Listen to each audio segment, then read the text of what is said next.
Let's get back to the big story. That would be the weather, of course, as we take a live look outside on this WJZ alert day there. The camera shaking because the wind's still picking up out there, but it's just the cold temperatures that we're going to be seeing all week. And a combination of the two, gusting to 40 almost at BWI. Two kind of competing stories here. We have the extreme cold, also the possibility of more significant snow this weekend. Already folks chatting about it. What did you just say? More significant snow. Possibly. Should we just walk out now? Yeah. We're gonna shout those two things from the rooftop. Both significant snow, but also possibly just something we're watching. No one necessarily wants to be dealing with this, but it's also a week where you kind of tune out just because the weather's so blah. We don't want you to forget about that part of the forecast. So the headlines.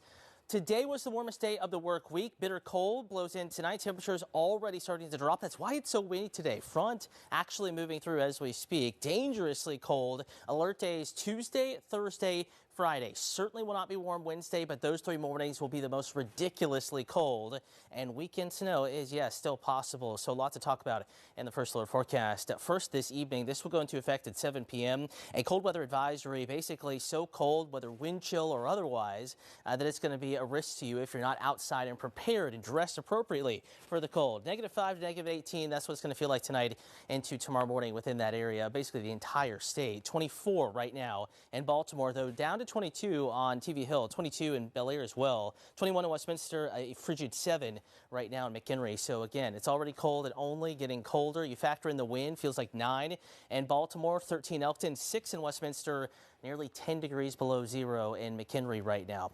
On your corner in Towson neighborhood forecast, these are not wind chills. Actual temperatures 19 at 9. By the time we're on with the late news, 17 in Towson, 16 at 1 o'clock in the morning. Winds will still be elevated, so it'll probably feel like 0, -5 just before midnight tonight. Back in the city, we're 19 by 10, 18 by midnight. You get the idea. Temperatures tumble, and winds don't really relax as much as they normally would after sunset with a cold air mass blowing into the state. 5 in Frederick, your morning low. 13 Annapolis, 7 Baltimore, 6 in Bel Air, 14 in Easton. That's tomorrow around 7 a.m.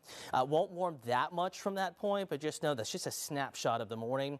Similar time frame here, 8 o'clock. Everyone feeling like it's between about -10 Northwest Metro and maybe 5 above, well south of the city. Regardless of the exact number, dangerously cold. Please dress for it. Dress in layers. Cover the hands, the scarves, the ears in particular, as we've been talking about, the extremities.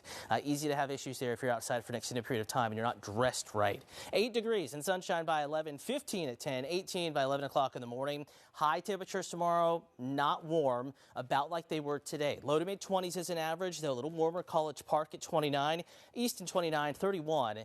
And Lexington Park in Baltimore City, no difference here. Low to mid 20s on the north side, mid to upper 20s on the south side. Curtis Bay, for example, 28. Roland Park just a few degrees colder north of downtown. And your 7-day forecast, Wednesday frigid, but here's Thursday. Winds picking up yet again. Another air mass, basically of Arctic origins, blowing in from the North Pole. And it'll wake up to -10, -5 or so is an average wind chill. Friday morning alert. This is going to be the coldest, -15 to -10, so 10 degrees below zero. That's what it could feel like in the city of Baltimore. And then as we try to warm up a little bit this weekend, new storm system develops over the southeast. This is a pretty classic way to get snow in our neck of the woods. The exact track will determine how close to the East Coast, how much of the East Coast sees this storm. Unfortunately, this one will also have some wind for it. If you don't want snow, we want that to take a farther off the coast track, but that's not set in stone. We're watching it for sure. Those single digits. It is going to be probably the most miserably cold week in 5-10 years. Okay. Long time. Can't even What can we remember the do? last time we dealt with something like this. Cutter, thank you. We'll